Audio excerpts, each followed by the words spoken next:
اللہ اللہ اللہ اللہ اللہ اللہ اللہ۔ معلوم ہوا کہ آخرت کو مان بھی رہے ہیں، آخرت کا خوف نہیں رہا۔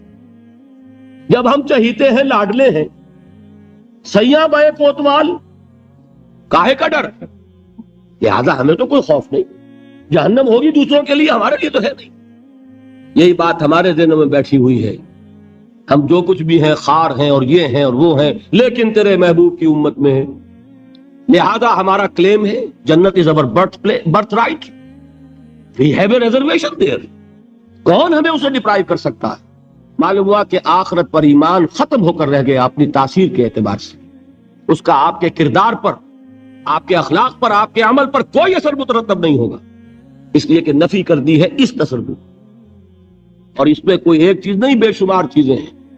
جس نے آخرت کا سارا خوف دلوں سے نکال لیا، اور آخرت کا خوف نہیں ہوگا تو عمل درست نہیں ہوگا، پھر عشق رسول وہ شکل اختیار کرے گا۔ کھڑے ہوئے ہیں اور نعت میں زمین و آسمان کے کلابے ملا رہے ہیں، اور شکل دیکھیے تو 12 بجے ہوئے ہیں۔ سنت رسول صلی اللہ علیہ وسلم کی توفیق نہیں ہے، لیکن عشق رسول کے وہ بلند باغ دعوی ہیں کہ معلوم ہوتا ہے کہ اپنی جان اور تن اور من اور دھن سب کچھ ابھی نچھاور کر دیں گے، لیکن یہ ہے کہ رسول کا اتباع نہیں کر سکتے، رسول کے نقش قدم پر نہیں چل سکتے۔ قرآن پر ایمان کے دعوی ہیں، اور قرآن جس شے کو حرام ٹھہرا رہا ہے اسے اپنے لیے جائز کیا ہوا ہے۔ اللہ کے رسول فرماتے ہیں ما آمن بالقرآن من استحل محارمہ، جو قرآن کی حرام کردہ کسی شے کو اپنے لیے حلال ٹھہرا لے، اس کا قرآن پر کوئی ایمان نہیں۔ یہ سب کچھ کیوں ہے؟ آخرت کا خوف۔ قرآن مجید میں پہلی وحی جو آئی تھی اقرا، ان 5 آیات کے بعد 3 آیات ہیں، کاش کہ کوئی، جو میں نے آپ کو پہلے بتایا اس فلسفی کا نام جس نے 2 کتابیں لکھی، کانٹ، کاش کہ کوئی اسے یہ 3 آیات پڑھا دیتا۔ اقبال نے کہا تھا نا نیٹشے کے بارے میں، اگر ہوتا وہ مجذوب فرنگی اس زمانے میں تو اقبال اس کو سمجھاتا مقام کبریا کیا ہے۔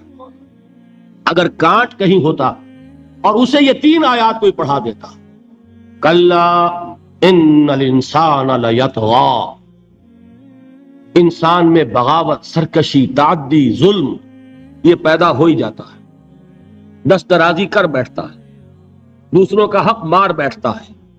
کیوں؟ الراہ استغنا، کہ وہ دیکھتا ہے کوئی پکڑ نہیں ہے۔ اگر میں انگارہ ہاتھ میں پکڑوں ہاتھ جل جائے گا، اگر زبان پر رکھوں زبان جل جائے گی، جھوٹ بولوں کچھ نہیں ہوگا، چھالا بھی نہیں پڑے گا، جلنا تو بہت دور کی بات ہے۔ میں حرام خوری کر رہا ہوں، مجھے کوئی تکلیف نہیں پہنچ رہی، پھل رہا ہوں، پھول رہا ہوں، پھیل رہا ہوں، میری عزت بڑھ رہی ہے، لوگ میرے سے جھک کر مل رہے ہیں، سب کو معلوم ہے کہ حرام سے کما رہا ہوں، سب کو معلوم ہے اسمگلر ہوں، سب کو معلوم ہے بلیک مارکیٹیئر ہوں، لیکن پیسہ ہے میرے پاس، بڑے بڑے لوگ آتے ہیں، علماء آتے ہیں اور وہ مجھ سے ہاتھ ملاتے ہیں، تو مجھے کیا ضرورت پڑی ہے کہ میں حرام خوری چھوڑوں؟ ہے نا یہ بات؟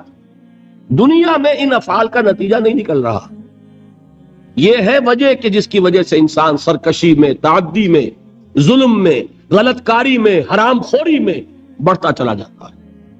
اس کا علاج کیا ہے؟ ان الی ربک الرجعی، یقیناً تیرے رب کی طرف لوٹ کر جانا ہے۔ دیر ضرور ہے، اندھیر نہیں ہے، بدلہ مل کر رہے گا، ہر ایک کو اپنے کیے کا پورا پورا بدلہ۔ ایک میں آپ کو خطبہ سناتا ہوں، نہج البلاغہ کا جو بھی مرتب ہے، اس نے حضور کے کچھ خطبات بھی جمع کیے ہیں۔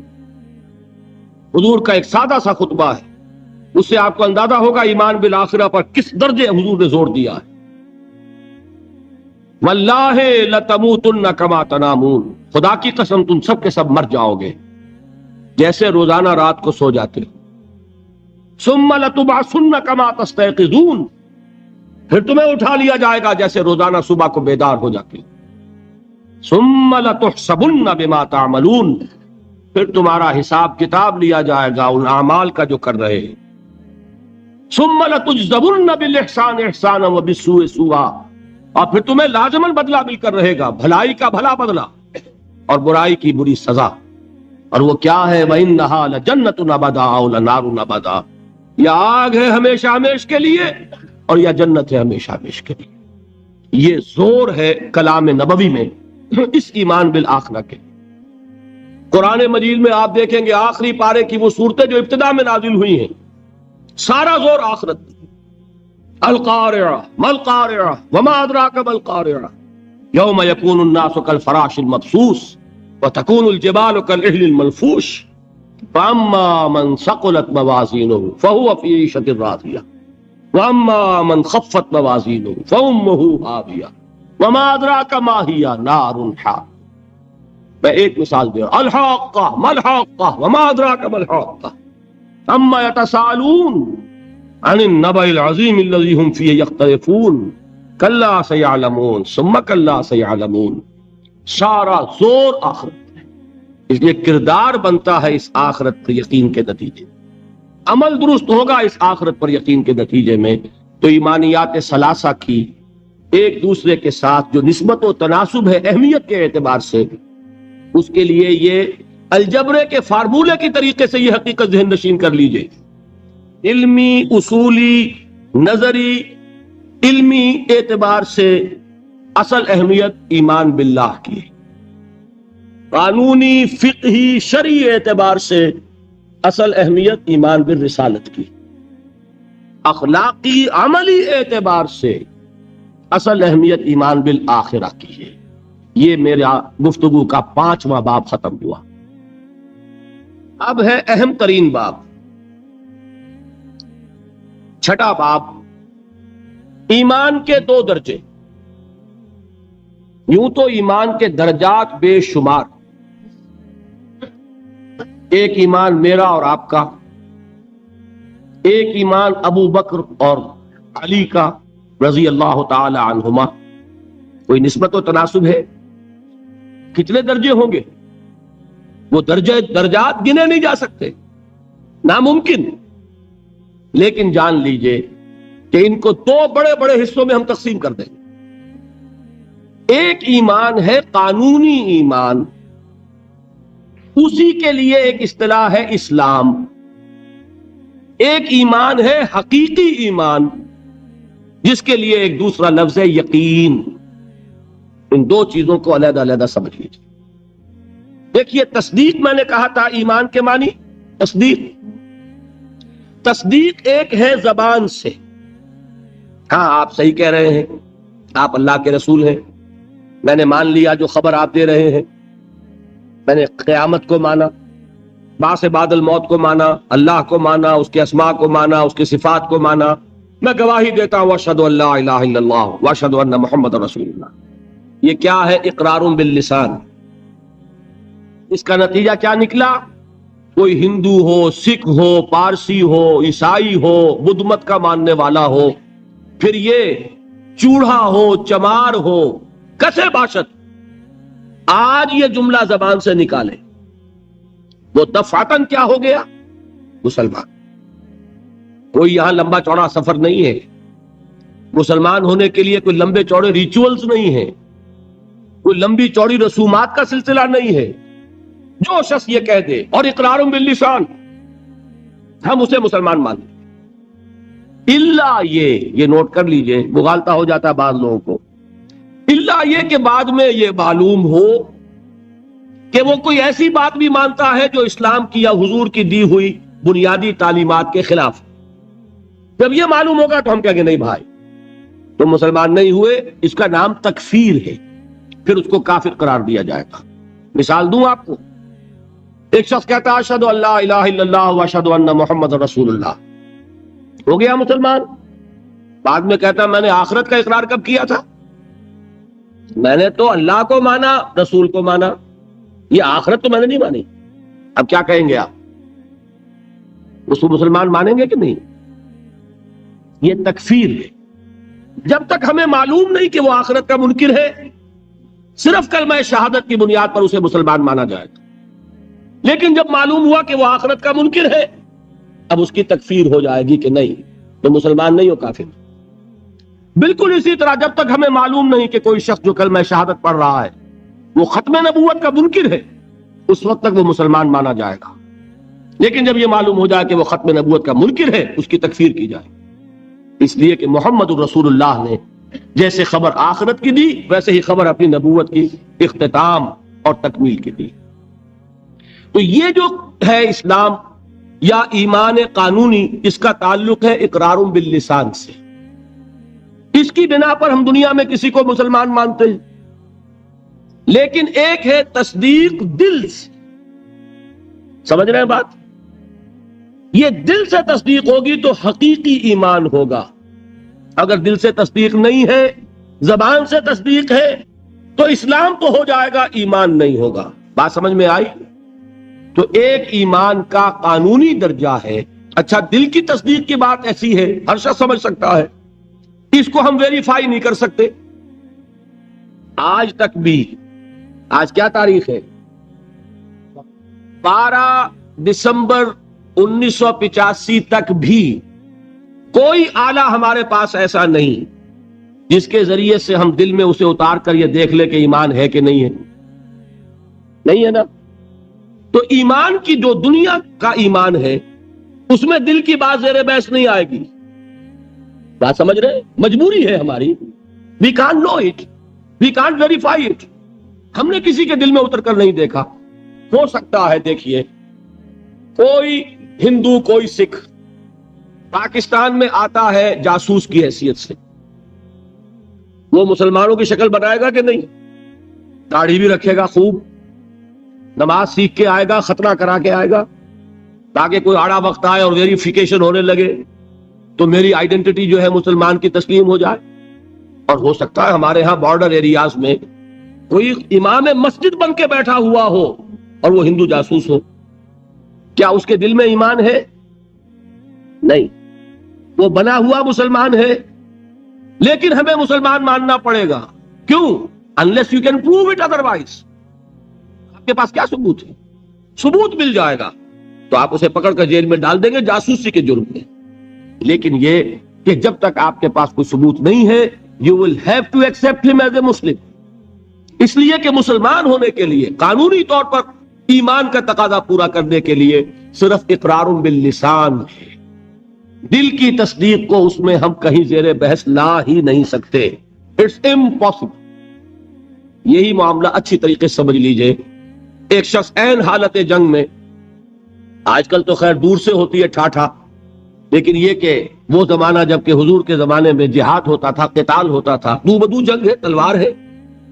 واقعہ پیش آیا ہے بالفعل حضرت اسامہ ابن زید، جو یوں سمجھیے کہ حضور کے پوتے ہوئے. حضرت زید کو حضور نے منہ بولا بیٹا بنایا تھا. وہ تو جب سورہ احزاب نازل ہوئی اور اللہ نے فرمایا کہ اسلام میں کوئی منہ بولا بیٹا نہیں ہے، لوگ انہیں کہا کرتے تھے زید ابن محمد. حضور نے ان کو متبنہ بنایا ہوا ہے. پھر ان کو کہا گیا زید ابن حارثہ. تو ان کے بیٹے ہیں حضرت اسامہ، اور حضور انتہائی محبت کرتے تھے. ان کا یہ واقعہ ہوا، ایک جنگ میں ایک کافر کے ساتھ مقابلہ ہوا. حضرت اسامہ نے جبکہ بالکل وہ زد میں آ گیا، تلوار ان کی اٹھی ہوئی تھی، اس نے فوراً کلمہ پڑھ دیا، اشہد ان لا الہ الا اللہ واشہد ان محمد رسول. اب ان کے لیے ایک پرابلم ہو گیا، تلوار چلے یا نہ چلے. انہوں نے یہی سمجھا کہ یہ صرف جان بچانے کے لیے ہیلا کر رہا ہے، بہانہ کر رہا ہے. تلوار نہیں روکی، گردن اڑا دی. لیکن دل میں ایک دغدغہ بھی رہا کہ یہ بات پتہ نہیں میں نے صحیح کی غلط کی. حضور کی خدمت میں خود پیش کیا معاملے کو. حضور نے فرمایا اسامہ، کلمہ شہادت کے ہوتے ہوئے تمہاری تلوار کیسے چلی؟ عرض کیا حضور اس نے صرف جان بچانے کے لیے کلمہ پڑھا. حضور نے اس کی نفی نہیں کی، لیکن یہ فرمایا کہ اسامہ قیامت کے دن کیا جواب دو گے جب کلمہ شہادت تمہارے خلاف استغاثہ لے کر آئے. اس کلمہ شہادت اور قانونی ایمان کی یہ اہمیت ہے. اور مثال سننی چاہتے ہیں؟ قصر خلافت کا محاصرہ کیا ہوا ہے. حضرت عثمان 50 دن تک محاصرہ ہوا، پانی کٹا ہوا ہے، کوئی رسد جانے نہیں دی جا رہی. حضرت عثمان کو معلوم ہے یہ باغی ہیں، معلوم ہے کہ یہ لوگ اسلام کی صرف انہوں نے ڈھال لی ہوئی ہے، یہی ہے جو فتنہ پیدا کر رہے ہیں. لیکن وہ ڈھال قانونی ایمان کی ڈھال ہے. کلمہ شہادت ادا کر رہے ہیں. کوئی جرم ابھی ثابت نہیں ہو سکا. ابھی تو انہوں نے قتل نہیں کیا حضرت عثمان کو، شہید نہیں کیا، تو کسی جرم کے وقوع میں آنے سے پہلے اس کی سزا کیسے دے؟ حضرت عثمان کا جو فیصلہ تھا، بعض لوگ ناسمجھ لوگ، کم سمجھ لوگ، بلکہ میں سمجھتا ہوں کہ نیتوں میں فطور ہے جو یہ کہتے ہیں کہ حضرت عثمان نے یہ بڑا غلط کیا، بڑی کمزوری دکھائی. معاذ اللہ ثم معاذ اللہ. یہ وہی تو بات ہے. حضرت عثمان تلوار کیسے اٹھائیں جبکہ وہ کلمہ شہادت کی ڈھال رکھتے ہیں؟ کیا کہا تھا انہوں نے کہ میں ہرگز اپنی تلوار کو کسی کلمہ گو کے خون سے رنگین کرنے کے لیے تیار نہیں. یہ مجھے شہید کرنا چاہتے ہیں، کر دیں، لیکن میں اپنی جان کے تحفظ میں کسی کلمہ گو کا خون نہیں بہاؤں گا.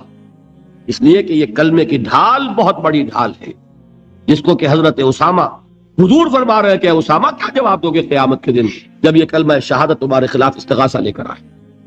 یہ ہے اس قانون کی اہمیت.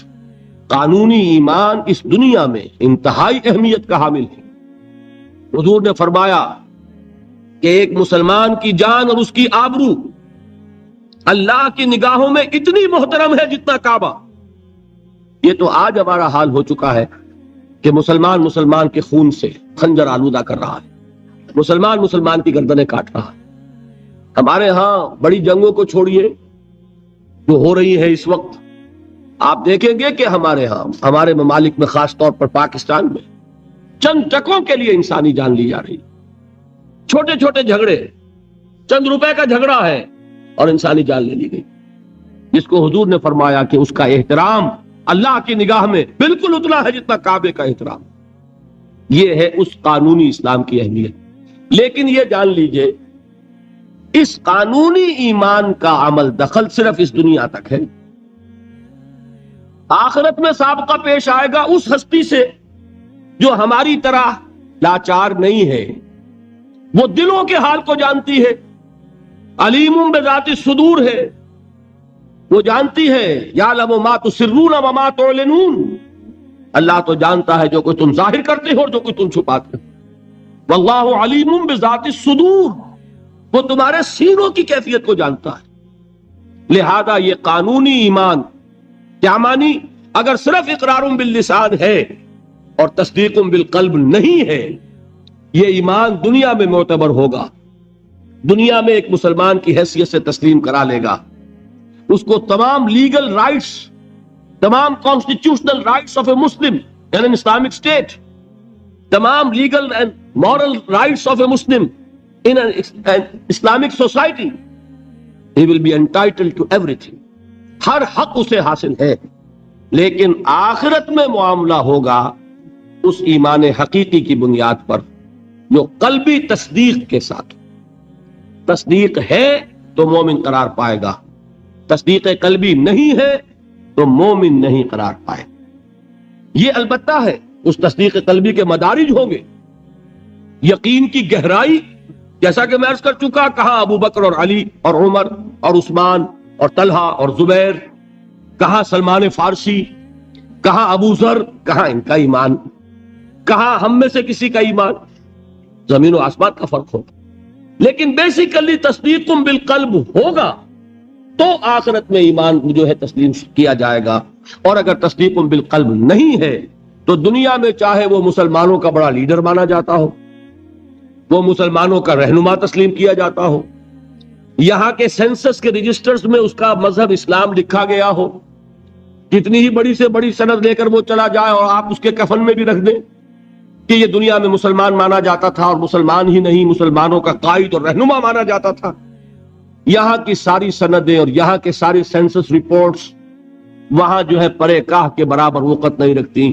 وہاں تو ایمان ہوگا دل کا تو ایمان ہوگا تسلیم، اور اگر تصدیق قلبی نہیں ہے تو اقرار باللسان کی بنیاد پر کوئی شخص وہاں مومن نہیں مانا. یہی وجہ دیکھیے اس ایمان مجمل کے الفاظ کو پھر دہرائیے، کتنے جامع الفاظ ہیں. میں خراج تحسین ادا کرتا ہوں اس عالم کو کہ جس نے یہ الفاظ مرتب کیے. اس لیے کہ یہ الفاظ حدیث میں نہیں ہیں، یہ کسی بہت بڑے عالم اور امام، میں تحقیق نہیں کر سکا کس کے ہیں، لیکن یہ کہ کوئی بہت گہرا جو معرفت ہے دین کی، دین کا فہم، جس کو کہ تفقہ فی الدین کہا گیا ہے، ایک ان ڈیپتھ انڈرسٹینڈنگ آف دین جن کو حاصل تھی، وہی یہ لفظ متعین کر سکتا ہے۔ آمنت باللہ کما ہوا باسمائہ و صفاتہ وقبلت جمیع احکامہ، آگے کیا ہے؟ اقرار باللسان و تصدیق بالقلب، میں زبان سے اقرار کر رہا ہوں، دل سے تصدیق کر رہا ہوں، دونوں چیزیں ہیں تو قانونی ایمان بھی مہیا ہو گیا، حقیقی ایمان بھی مہیا ہو گیا۔ اور اگر یہ دونوں چیزیں نہیں ہیں، صرف اقرار باللسان ہے، تو وہ دنیا میں مسلمان سمجھا جائے گا، اگر تصدیق قلبی نہیں ہے آخرت میں وہ مومن شمار نہیں ہوگا۔ اچھا، ایک اور شکل بھی ہو سکتی ہے، ہو سکتا ہے تصدیق بالقلب ہو لیکن اقرار نہ کرے، یہاں وہ شخص بھی یہاں مسلمان نہیں مانا جائے، وہاں کا معاملہ اللہ کے حوالے ہے، وہ انڈیویجول کیس ہے، اللہ تعالیٰ جیسے چاہے اس سے معاملہ کرے، لیکن یہاں مسلمان اور مومن منوائے جانے کے لیے اقرار باللسان لازمی ہے۔ کسی شخص کو لاکھ یقین ہو، ابو جہل نے بھی اقرار کیا تھا جب اس سے سوال کیا گیا کہ کیا تمہارا یہ خیال ہے کہ محمد جھوٹ کہہ رہے ہیں صلی اللہ علیہ وسلم؟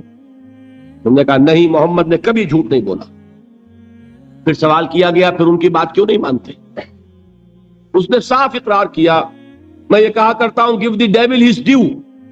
وہ ابو جہل ہے، کفار کا چوٹی کا لیڈر، حضور کا نہایت یوں کہیے کہ دشمن، لیکن یہ کہ اس کو بھی اگر اس کے اندر کوئی بات تھی تسلیم کیجئے، give the devil his due۔ اس نے جھوٹ نہیں بولا، سچ بولا۔ اس نے کہا میں کبھی نہیں مانتا یہ کہ حضور یہ محمد صلی اللہ علیہ وسلم جھوٹ بولتے، کبھی جھوٹ نہیں بولا۔ بھائی مانتے کیوں پھر نہیں؟ کہنے لگا کہ ہمارے اور ان کے درمیان ایک مسابقت اور مقابلہ چل رہا تھا۔ یہ قبائل کے اندر آپ کو معلوم ہے مقابلہ ہوتا ہے ایک دوسرے سے آگے بڑھنے کا، کہیں گھوڑا آگے بڑھانے پہ جھگڑا اور کہیں پانی پینے پلانے پہ جھگڑا۔ تو قریش ایک قبیلہ ہے، قریش کے گھرانے ہیں، یہ بنو ہاشم، بنو امیہ، بنو عدی، بنو تیم، بنو فلاں۔ تو اس نے کہا کہ ہمارے اور بنو ہاشم کے درمیان ایک مقابلہ تھا، مسابقت تھی، ہم کندھے سے کندھا لگائے آ رہے ہیں آج تک، ہم نے آگے نہیں نکلنے دیا بنو ہاشم کو، انہوں نے سخاوتیں کی، ہم نے ان سے بڑھ کر کی، انہوں نے لوگوں کو کھانے کھلائے، ہم نے بڑے دسترخوان بچھا دیے، ابھی تک تو ہم کندھے سے کندھا ملائے آ رہے ہیں، اگر ان کی نبوت مان لیں تو ہم قیامت تک کے لیے نیچے ہو جائیں گے، اور یہ مجھے گوارا نہیں۔ اور مثال چاہیے، قرآن کتنی مرتبہ کہتا ہے کہ یہود کے علماء حضور کو اس طرح پہچانتے تھے جیسے اپنے بیٹوں کو پہچانتے، یعرفونہ کما یعرفون ابناہم۔ ایک شخص لاکھوں میں بھی اپنے بیٹے کے پہچان میں غلطی نہیں کرے گا، وہ مثال دی ہے اللہ تعالیٰ نے، ایسے پہچانتے ہیں محمد کو جیسے اپنے بیٹوں کو پہچانتے ہیں، لیکن ایمان نہیں لائے۔ ایک استثناء، حضرت عبداللہ ابن سلام رضی اللہ تعالی عنہ، علماء یہود میں سے جو ایمان لائے، باقی کوئی ایمان نہیں لایا۔ کیوں؟ کہ آج تک تو ہماری سرداری ہے، ہماری چودراہٹ ہے، لوگ ہم سے فتوے مانگتے ہیں، لوگ ہم سے آ کر پوچھتے ہیں، ہمارے ہاتھ چومتے ہیں، اگر ہم محمد کو مان لیں، ہماری سیادت، ہماری قیادت، ہماری چودراہٹ، ہماری مسند نشینی، یہ سب کی سب ختم ہو جائے گی، اور یہ ہمیں گوارا نہیں۔ یہ ہے اصل سبب۔ تو اقرار باللسان لازم، اور دنیا میں اسی پر دار و مدار ہے کسی کے مسلمان مانے جانے کا، لیکن تصدیق بالقلب لازم، اور آخرت میں کسی کے مومن مانے جانے کا کلیتاً دار و مدار تصدیق بالقلب۔ یہ دونوں باتیں علیحدہ علیحدہ، اصل میں ہمارے ہاں ایسا ہوا ہے کہ ان چیزوں میں صحیح طور پر علیحدہ علیحدہ نہ سمجھنے کی وجہ سے بڑی کنٹروورسیز ہو گئی ہیں، بڑے مغالطے، بڑے مباحثے، بڑے مناظرے، علم کلام کی بڑی بحثیں، ایمان کی حقیقت، ایمان اور عمل کا تعلق، ان چیزوں میں سارے اختلافات ریزالو ہو جاتے ہیں اگر یہ بنیادی بات آپ کو معلوم ہو۔ دیکھیے، ایک انتہا پر نکل گئے خوارج۔ خوارج نے کیا کیا؟ عمل کی بنیاد پر تکفیر. جس نے گناہ کبیرہ کیا کافر ہو گیا. کافر ہے تو مرتد ہے، مرتد ہے تو واجب القتل ہے. یہ ان کی بہت بڑی ٹھوکر تھی.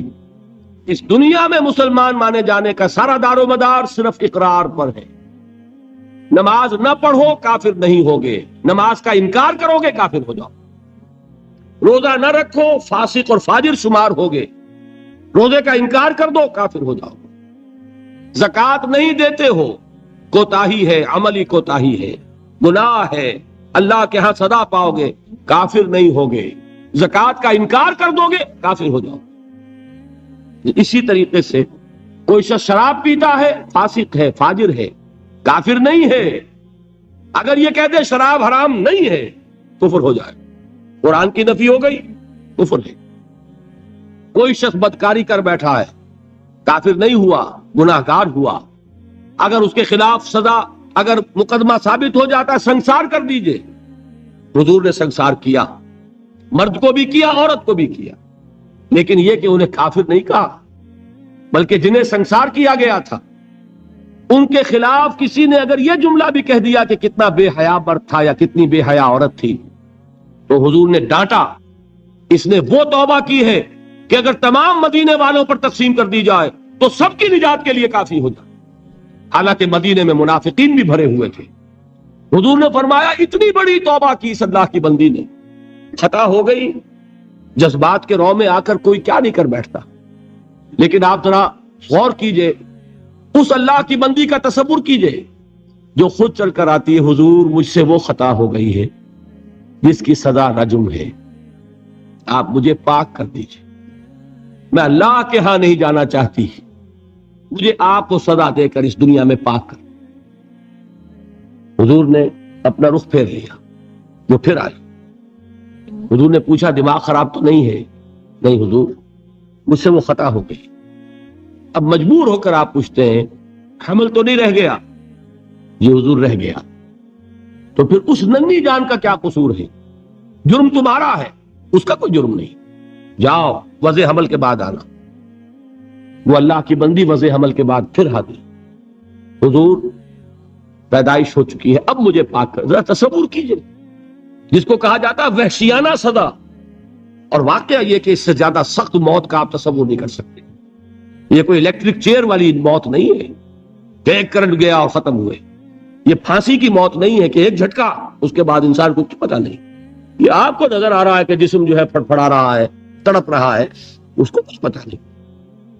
یہ موت کے پتھراؤ ہو رہا ہو اور ایک ایک پتھر جو ہے جسم کے اندر گھاؤ ڈال رہا ہو اور خون کے فوارے چھوٹ رہے ہو اور جان اس طرح نکل رہی ہو، لیکن وہ اللہ کی بندی خود پیش کر رہی ہے اپنے آپ وضع حمل کے بعد حاضر. حضور نے فرمایا ابھی تو اس بچے کی زندگی کا دار و مدار تم پر ہے، جاؤ ابھی دودھ پلاؤ.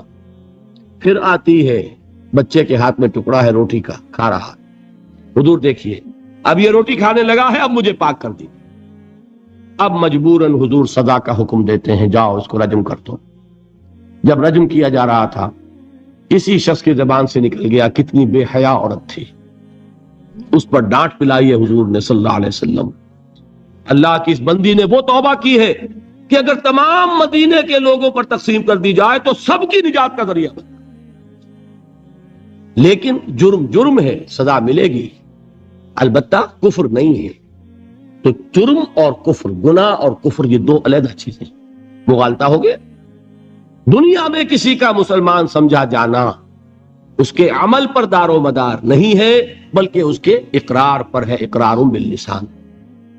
دوسری انتہا پہ ہم پہنچ گئے ہوئے ہیں کہ جو کچھ بھی کریں اور صرف قانونی اگر اسلام ہے، صرف وراثتاً منتقل ہو گیا ہے، اس کی کوئی حقیقت دل میں ہے ہی نہیں، لیکن کلمہ گو ہے. تو بھائی کلمہ گو تو منافق بھی تھے، کیا کلمہ نہیں پڑھتے تھے؟ کیا عبداللہ ابن ابی کلمہ نہیں پڑھتا تھا؟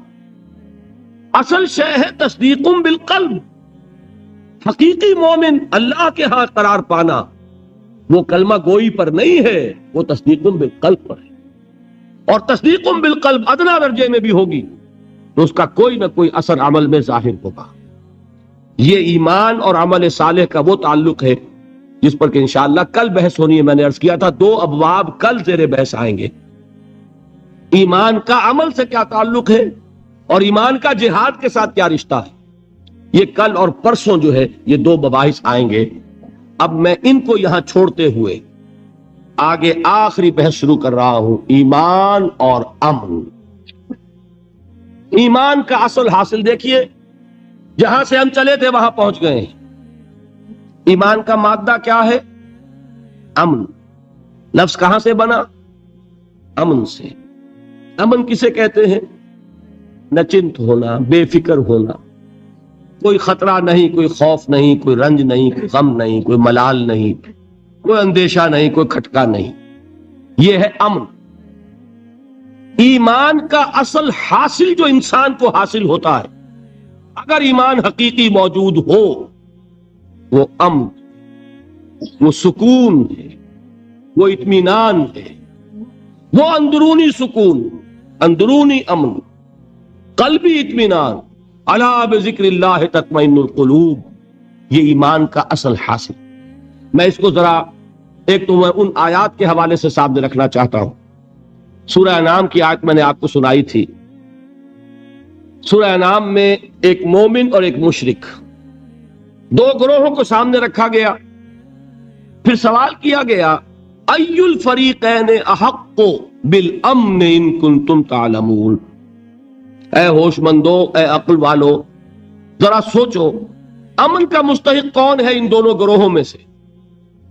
ایک اللہ کا ماننے والا، توحید کا ماننے والا، آخرت کا ماننے والا، رسالت کا ماننے والا. ایک مشرک ہے، منکر ہے، کافر ہے، ملحد ہے.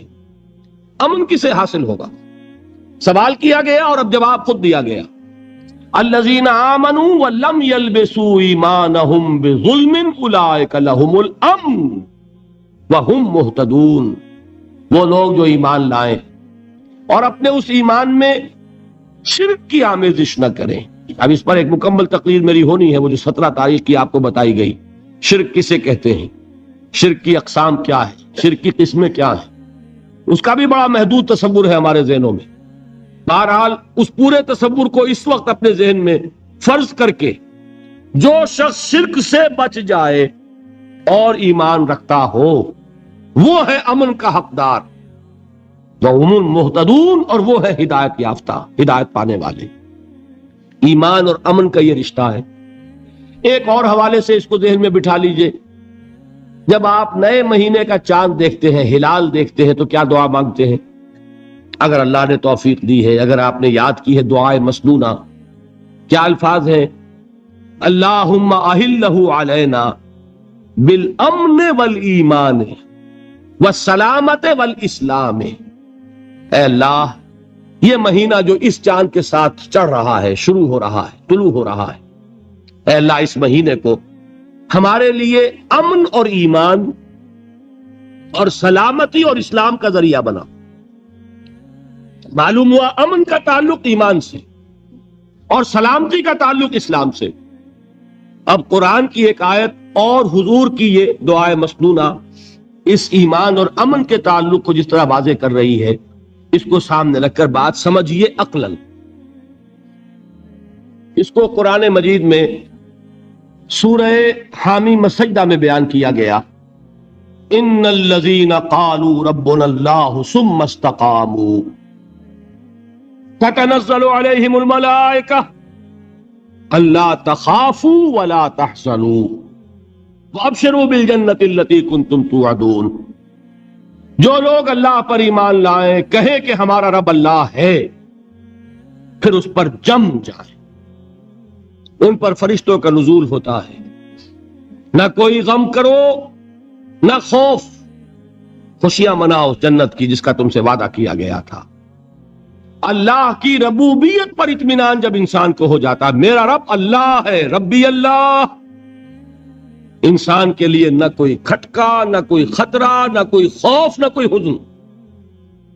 جو کچھ ہو رہا ہے کس کے اذن سے ہو رہا ہے؟ اللہ کے اذن سے. اللہ کے اذن کے بغیر پتہ تک نہیں ہلتا. یہ کوئی اندھا بہرا مادہ نہیں ہے جس سے مجھے کوئی خوف ہو. اندھا بھینسا چلا آ رہا ہو، اس سے تو ڈرنے کا ہر انسان کو ڈرنا چاہیے، نہ معلوم کس کو ٹکر مار دے، لیکن نہیں، اس کائنات کو چلانے والا ایک سمیع و بصیر خدا ہے، وہ جو میرا دوست ہے، میرا ولی ہے۔ اللہ ولی الذین آمنوا یخرجہم من الظلمات الی النور، اللہ اہل ایمان کا ولی ہے، ساتھی ہے، پشت پناہ ہے، مددگار ہے، حمایتی ہے۔ بتائیے جسے یقین ہو جائے کہ اللہ میرا مددگار، اللہ میرا محافظ، اللہ میرا پشت پناہ، اللہ میرا حمایتی، اس کے لیے کوئی خوف ہوگا؟ اس سے کوئی ڈر ہوگا؟ میں مثال دیا کرتا ہوں ایک بہت سادہ، پنجاب کے دیہات کی۔ وہ بڑا چودھری ہے اور کوئی غریب کسان ہے، اس غریب کسان کی کہ جانوروں کو ہر وقت اندیشہ ہوگا چوری کا، کوئی میری بھینس کھول کر نہ لے جائے، کوئی میرا بیل کھول کر نہ لے جائے۔ لیکن جس کے بارے میں یہ سب کو معلوم ہو کہ وہ جو بڑا چودھری ہے وہ اس کا دوست ہے، اس کی بچیا کو کوئی خوف ہوگا؟ اس کی بھینس پر کوئی ہاتھ ڈالے گا؟ اسے کوئی اندیشہ ہوگا؟ نہیں۔ کیوں؟ کہ وہ بڑا چودھری، بڑا اس کا یہاں کا سردار، جاگیردار، سب کو معلوم ہے وہ میرا دوست ہے، کوئی میرے خلاف اقدام نہیں کر سکتا۔ اس دنیا میں یہ چھوٹی سی بات اگر آپ کے دلی اطمینان اور سکون کا باعث بن سکتی ہے تو ذرا تصور کیجئے۔ میں لفظ تصور استعمال کروں گا صرف اس لیے کہ اس کا ہم جس کو کہتے ہیں ادراک اور شعور کر نہیں سکتے، اگر کے ساتھ کر سکتے۔ اگر یقین ہو کہ اللہ میرا مددگار اور یقین ہو کہ اللہ ہر آن میرے ساتھ ہے، پھر کوئی خوف؟ کس کا خوف؟ کوئی شے اللہ سے بالا تر ہے؟ کوئی قوت اس سے زیادہ طاقتور ہے؟ کوئی اس کے ارادے کو بدلنے والا ہے؟ کوئی اس کی مشیت کے آڑے آنے والا ہے؟ یہی بات ہے جو حضور نے فرمائی، یہ ایمان کا حاصل ہے لب لباب۔ کہ دیکھو اچھی طرح اس بات کو ذہن نشین کر لو، اگر تمام انسان مل کر تمہیں کوئی نقصان پہنچانا چاہے نہیں پہنچا سکتے، مگر جو کچھ اللہ نے لکھ دیا ہو، اور تمام انسان مل کر تمہیں کوئی نفع پہنچانا چاہے نہیں پہنچا سکتے، مگر وہ شے جو اللہ نے طے کر دی۔ آپ پھر میں کہوں گا ذرا طاری کیجئے، اسے فرض کیجئے، اسے سوچئے، اگر اس حدیث پر ہمارا دل ٹھکا ہوا ہو تو کسی سے ڈر ہوگا؟ یہ مجھے نقصان نہ پہنچا دے، یہ میری رپورٹ خراب نہ کر دے، یہ میری انکریمنٹ نہ رکوا دے، یہ میرا یہ نہ بگاڑ دے، یہ میرے یہ نقصان نہ پہنچا دے۔ اس کا ڈر، اس کا ڈر، اس کا خوف، اس کی خوشامد، اس کے لیے جا کر طرح طرح سے اپنی عزت نفس کو ذلیل کروانا اس کے سامنے، یہ سب کچھ کیوں کرتا ہے انسان؟ جب سمجھتا ہے کہ اس کے ہاتھ میں میرا کوئی نفع ہے، اس کے ہاتھ میں میرے لیے کوئی ضرر ہے، یہ مجھے کوئی گزند پہنچا سکتا ہے، یہ مجھے کوئی نقصان پہنچا سکتا ہے، یہ میرے کوئی کام بنا سکتا ہے، یہ میری کوئی ضرورت پوری کر سکتا ہے، اسی کا نام شرک ہے۔ جہاں آپ نے یہ سمجھا کہ غیر اللہ کے اندر کوئی طاقت موجود ہے، وہی شرک ہے۔ بتوں سے تجھ کو امیدیں، خدا سے نو امیدی، مجھے بتا تو صحیح اور کافری کیا ہے؟ شرک تو یہ ہے۔ جس پر بھی تمہیں یہ خیال ہے، کلمہ ہے یہ کلمہ سوم، لا حول ولا قوت الا باللہ، ذرا اس پر دل کو کبھی اگر آپ تصور کریں، پھر فرض کریں، دل ٹھک جائے اس پر، کوئی طاقت نہیں۔ یہی بات تھی جو شیخ عبد القادر جیلانی رحمت اللہ علیہ نے اپنی وصیت میں اپنے بچے سے کہی۔ 11ویں دینے والے ہیں، لیکن حضرت شیخ عبد القادر جیلانی کی وصیت اور تعلیمات کو کتنے لوگ ہیں کہ جانتے ہو؟ یہ جن مقامات تک پہنچے ہیں وہ کس چیز کی بدولت پہنچے؟ انہوں نے جو پیغام دیا وہ کیا تھا؟ اے میرے بچے، جس طریقے سے قرآن مجید میں حضرت لقمان کی نصیحتیں جو ہے نقل کر دی گئی ہیں، میں یہ عرض کروں گا بالفرض اگر قرآن حضرت عبد القادر جیلانی کے بعد نازل ہوا ہوتا تو شیخ عبد القادر کی یہ نصیحتیں بھی قرآن میں درج ہوتی۔ اتنی اونچی نصیحتیں ہیں۔ اے میرے بچے، اس حقیقت کو ذہن نشین کر لے، لا فاعل فی الحقیقت ولا مؤثر الا اللہ، اس کائنات میں نہ کوئی فاعل حقیقی ہے نہ مؤثر حقیقی ہے سوائے اللہ. کسی شے میں کوئی تاثیر نہیں اگر اللہ نہ چاہے. آگ جلا نہیں سکتی اگر اللہ نہ چاہے. پانی ڈبو نہیں سکتا اگر اللہ نہ چاہے. زہر ہلاک نہیں کر سکتا اگر اللہ نہ چاہے. کوئی چیز فائدہ نہیں پہنچا سکتی اگر اللہ نہ چاہے. تو در در پہ کیوں سر جھکاتے ہو؟ در در پر کیوں جبیں سائی کرتے ہو؟ سب کے سامنے کیوں ہاتھ پھیلاتے ہو؟ ایک اللہ سے مانگو.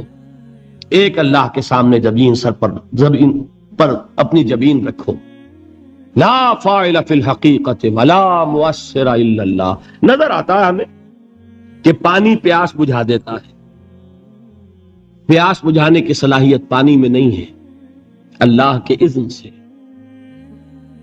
کھانا بھوک مٹا دیتا ہے. بھوک مٹانے کی صلاحیت کھانے میں نہیں ہے، اذن رب میں ہے. دیکھیے یہی یقین تھا. حضرت موسیٰ علیہ السلام کا واقعہ یاد کیجئے. سامنے سمندر آ گیا ہے. قوم دیکھتی ہے پیچھے کہ گرد و غبار کا طوفان. معلوم ہوا کہ فرعون اپنے لشکر سمیت آ گیا. لشکر جب چلتا تھا تیز رفتاری کے ساتھ تو گرد و غبار کا جو طوفان اٹھتا تھا اس کا تصور کیجیے. اور لمحہ بلمحہ وہ قریب آ رہا ہے. پوری قوم نے کیا کہا؟ اے موسیٰ انا لمدرکون، اے موسیٰ ہم کو پکڑے گئے. قرآن مجید نے تو یہاں وہ باتیں نہیں لکھی ہیں، لیکن تورات میں یہ درج ہے کہ بنی اسرائیل جھگڑنے لگے، دست و گریبان ہو گئے موسیٰ کے ساتھ. موسیٰ ہمیں یہاں مروایا لا کر، اس سے تو ہم ہی بہتر تھے. وہاں کھانے کو ملتا تھا، زندگی تو تھی، بیگار ہم کر رہے تھے، موت تو نہیں تھی. اب جو کچھ ہوگا اس کا تصور کرو، جس طریقے سے ہمارے ٹکڑے اڑائے جائیں گے. تو لڑ رہے ہیں حضرت موسیٰ علیہ السلام سے. یہ تورات کی تفصیل ہے. قرآن میں صرف اتنا آیا ہے، پریشان ہو کر انہوں نے کہا انا لمدرکون، موسیٰ ہم تو پکڑے گئے. اس وقت موسیٰ کا جواب کیا ہے؟ کلا ان معی ربی سیہدین. نہیں، میرے ساتھ میرا رب ہے، وہ راستہ دے گا. بتائیے کہاں راستہ نظر آ رہا ہے؟ یہ ہے ایمان بالغیب. راستہ نظر نہ آئے تب اللہ پر یقین ایمان ہے. جیب میں پیسے ہوں اور تب دل کو اطمینان ہے تو ایمان کس پر ہوا؟ پیسے پر، اللہ پر نہیں. جب وسائل و ذرائع نہ ہو اور پھر یقین ہو کہ اللہ مسبب الاسباب ہے، وہ اسباب کا پابند نہیں ہے، وہ اسباب کا محتاج نہیں ہے، اسباب اس کے محتاج ہیں. اگر یہ یقین ہے تو اللہ پر ایمان ہے. یہ نہیں ہے تو تمہارا ایمان اسباب پر ہے، وسائل پر ہے، ذرائع پر ہے، مادیات پر ہے، اللہ پر نہیں. اس وقت کہاں راستہ تھا؟ تو راستہ تھا سمندر ہے اور ادھر سے لشکر آ گیا ہے. کلا ان معی ربی سیہدین. اب دیکھیے ایمان کہہ دینا آسان ہے، ہوا معکم اینما کنتم، جہاں کہیں بھی تم ہوتے ہو اللہ تمہارے ساتھ ہوتا ہے. لیکن اس کا یقین قائم ہو جائے تو زمین و آسمان کا فرق واقع ہو جائے. یہی بات ہوئی حضور کے ساتھ. غار ہے، چھپے ہوئے ہیں محمد رسول اللہ اور آپ کے وہ یار غار ابو بکر صدیق رضی اللہ تعالی عنہ. اقبال نے حضرت ابو بکر کی شان میں چند اشعار کہیں صرف، لیکن واقعہ یہ ہے کہ بھاری بھاری نظموں پر اور قصیدوں پر بھاری ہے. طویل ترین نظمیں اور قصیدے ہوں ان پر بھاری ہے. ہمتیں ابو بکر کی ہمت جو ہے، کشت ملت را چو ابر، جیسے بارش سے کھیتی اپجتی ہے، ابو بکر کی ہمت اور عظیمت اس امت کو اسی طرح سینچنے والی ہے. ثانیے اسلام و غار و بدر و قبر، وہ دوسرے تھے اسلام میں، دوسرے. پہلے کون تھے؟ انا اول المومنین، حضور فرماتے ہیں سب سے پہلا ایمان لانے والا میں. دوسرے ابو بکر. ویسے ہمارے ہاں یہ چلتا ہے اختلاف، حضرت علی پہلے ہیں کہ حضرت ابو بکر پہلے ہیں، لیکن اس میں بڑی خوبصورت تطبیق قائم کی ہے علماء نے اور بہت صحیح ہے. چار کے بارے میں فیصلہ ہی مت کرو کہ کون پہلے ہے. ان کی ایک عجیب تقسیم کر دی ہے. آزاد مردوں میں، بالغ مردوں میں سب سے پہلے ابو بکر، بچوں میں سب سے پہلے علی، خواتین میں سب سے پہلے خدیجہ، اور غلاموں میں سب سے پہلے زید ابن حارثہ۔ بڑی پیاری تقسیم ہے، یہ چاروں ہی پہلے ہیں، ہر ایک کے لیے اولیت ہے۔ اور واقعہ یہ ہے کہ اگر زمانی اعتبار سے تعین ہوگا تو پہلے خدیجۃ الکبریٰ آئیں گی رضی اللہ تعالی عنہ۔ کسی اور سے بات کرنے کی نوبت بعد میں آ سکتی ہے، پہلے تو اہلیہ محترمہ سے بات ہوئی، آتے ہی پہلی وحی ہوئی ہے، ابھی تبلیغ کا حکم نہیں تھا۔ کس کو بتایا واقعہ؟ ابھی اپنی نبوت کی تبلیغ کا تو حکم ہی نہیں آیا، واقعہ کس کا ہے؟ تو خدیجہ کا ہے۔ جب کہا ہے کہ خشیت علی نفسی، مجھے اپنی جان کا اندیشہ ہے، تو کیا جواب دیا خدیجہ نے رضی اللہ تعالی عنہا؟ وہ صدیقۃ الکبریٰ ہے۔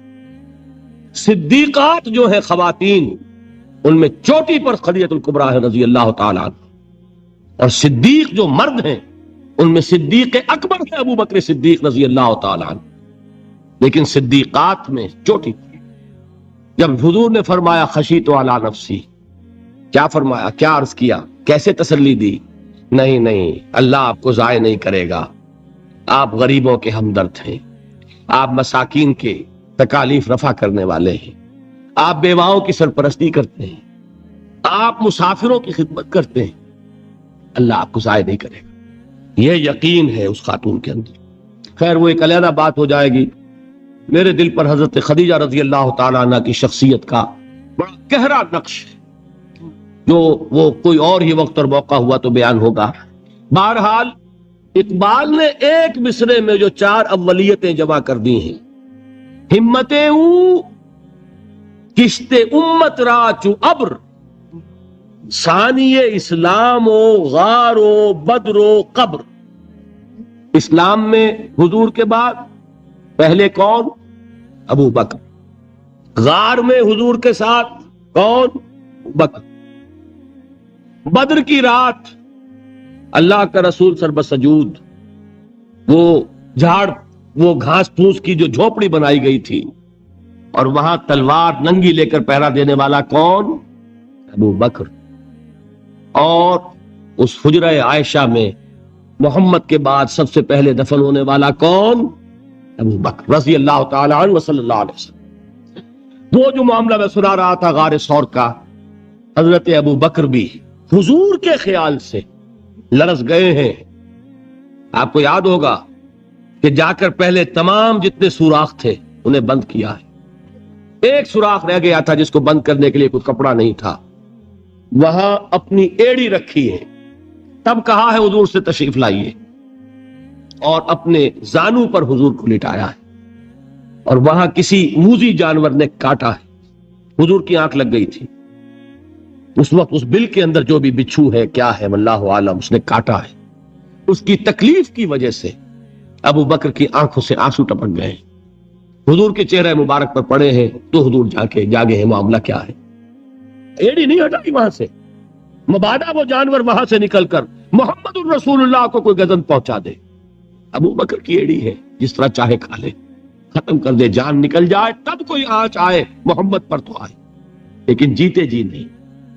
وہ ہے ابو بکر حضور کے خیال سے۔ اس وقت حضور نے پھر اپنا لعاب دہن لگایا ہے، اس سے پھر آپ کی تکلیف ختم ہوئی۔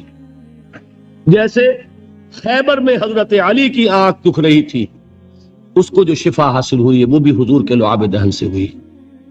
تو بہرحال اس وقت انہوں نے کہا ہے کہ اے نبی یا رسول اللہ، اگر اس وقت ان میں سے کسی نے غیر ارادی طور پر بھی اپنے قدموں کی طرف جھانک لیا تو پکڑے جائے۔ کیا جواب تھا اللہ کے رسول کا؟ لا تحزن ان اللہ معنا، اللہ ہمارے ساتھ ہے، کیوں گھبراتے ہو ابو بکر؟ یہ ہے ایمان باللہ، میرا مالک اللہ، میرا رازق اللہ، میرا محافظ اللہ، میرا مددگار اللہ، میرا پشت پناہ اللہ، میرا دوست اللہ۔ یہ دوستی ہے اللہ کی جو لب لباب ہے، حاصل ہے ایمان کا، اسی کا نام ولایت ہے۔ اولیاء اللہ کے سروں پر سینگ نہیں ہوتے، جس کے دل میں ایمان راسخ ہو چکا ہو وہی اللہ کا ولی ہے، جسے اللہ پر یقین ہو چکا ہے وہی اللہ کا ولی ہے۔ جسے یقین ہے اللہ میرے ساتھ ہے، میرا مددگار، میرا پشت پناہ، میرا ساتھی، میرا دوست، میرا محبوب، میرا محب، اللہ اہل ایمان سے محبت کرتا ہے۔ واللہ یحب الصادقین، ان اللہ یحب الذین یقاتلون فی سبیلہ صفا کانہم بنیان مرصوص۔ اللہ محبت کرنے والا، اہل ایمان محبوب، اور اہل ایمان محبت کرنے والے اللہ محبوب۔ والذین آمنوا اشد حبا للہ۔ آپ تصور کیجئے جسے یہ رشتہ ایمان یا رشتہ ولایت حاصل ہو جائے، الا ان اولیاء اللہ لا خوف علیہم ولا هم یحزنون، آگاہ ہو جاؤ، اللہ کے دوستوں کے لیے نہ کوئی خوف ہے نہ کوئی حزن ہے۔ اور میں بیان کر چکا تھا، خوف اور حزن کے خاتمے ہی کا نام امن ہے۔ زوال خوف، زوال حزن۔ یہ خوف اور حزن کیوں آتے ہیں بار بار؟ اللہ تخافوا ولا تحزنوا، دونوں آ گئے۔ الا ان اولیاء اللہ لا خوف علیہم ولا هم یحزنون، پھر وہی دو۔ وہ کیوں ہے؟ خوف ہوتا ہے کسی مستقبل کی بات کا، یہ نہ ہو جائے، وہ نہ ہو جائے، یہ نقصان نہ پہنچ جائے، یہ تکلیف نہ ہو، یہ غضب نہ آ جائے۔ خوف ہے مستقبل سے۔ حزن ہے یہ کیوں ہوا، یہ نہیں ہونا چاہیے تھا، یہ میرا فلاں چیز میرے ہاتھ سے جاتی رہی ہے، فلاں موقع نکل گیا، اب بیٹھے ہوئے ہیں اندر ہی اندر کوڑ رہے ہیں، صدمہ ہے اور رنج ہے۔ اور جو اللہ پر ایمان رکھتا ہے وہ جانتا ہے ما اصاب من مصیبت فی الارض ولا فی انفسکم الا فی کتاب من قبل ان نبرأها ان ذلک علی اللہ یسیر لکی لا تعصوا علی ما فاتکم ولا تفرحوا بما آتاکم واللہ لا یحب کل مختال فخور۔ اس زمین میں یا تمہاری جانوں میں کوئی تکلیف، کوئی مصیبت نہیں آ سکتی سوائے اس کے کہ جو اللہ نے لکھ دی ہو، اس سے پہلے کہ وہ ظاہر ہو۔ جس کو یہ حقیقت معلوم ہو گئی اس کو یہ طرز عمل اختیار کرنا چاہیے، جو چیز چھن جائے، جاتی رہے، چھوٹ جائے، اس پر افسوس نہ کرو۔ کس نے چھینی؟ دوست نے۔ دوست کے فیصلے پر شکایت۔ دوستی کو بٹا لگا رہے ہو، سرے تسلیم خم ہے جو مزاج یار میں آئے۔ اگر دوستی ہے تو پھر تو تمہیں گردن جھکانی چاہیے کہ ہر چے ساقی ماریخت عین الطاف است، جو بھی میرا ساقی میرے پیالے میں ڈال دے اس کا کرم ہے، جو اس کی طرف سے آئے اس پر کوئی رنج نہیں، کوئی صدمہ نہیں، کوئی غم نہیں، کوئی شکایت نہیں، کوئی شکوہ نہیں، اور جو ہوگا وہ اس کے اذن کے بغیر نہیں ہوگا، اور اس کا اذن ہوگا تو یقیناً میرے لیے خیر ہی خیر ہے، چاہے وہ ناگوار شے ہو، بظاہر مجھے اچھی نہ لگ رہی ہو، میری شارٹ سائٹڈنس میں مجھے وہ نظر آ رہی ہے کہ میرے لیے بری ہے، لیکن قرآن نے کہا ہے عسیٰ ان تکرہوا شیئا وہو خیر لکم وعسیٰ ان تحبوا شیئا وہو شر لکم واللہ یعلم وانتم لا تعلمون۔ ہو سکتا ہے تم کسی چیز کو ناپسند کرو، درحال ہے کہ اسی میں تمہارا خیر ہو، اور ہو سکتا ہے تم کسی چیز کو پسند کرو، درحال ہے کہ اس میں تمہارا شر ہو۔ اللہ جانتا ہے، تم نہیں جانتے۔ جب مجھے یہ بات معلوم ہو گئی میں نے اپنا معاملہ اللہ کے حوالے کیا۔ سپردم بے تو مایا خیشرا دانی حساب کم و بیشرا، اے رب جو تو چاہتا ہے وہ ہو، تیرے علم میں جو شے میرے لیے خیر ہے وہ ہو جائے۔ اللہ اللہ اللہ اللہ اللہ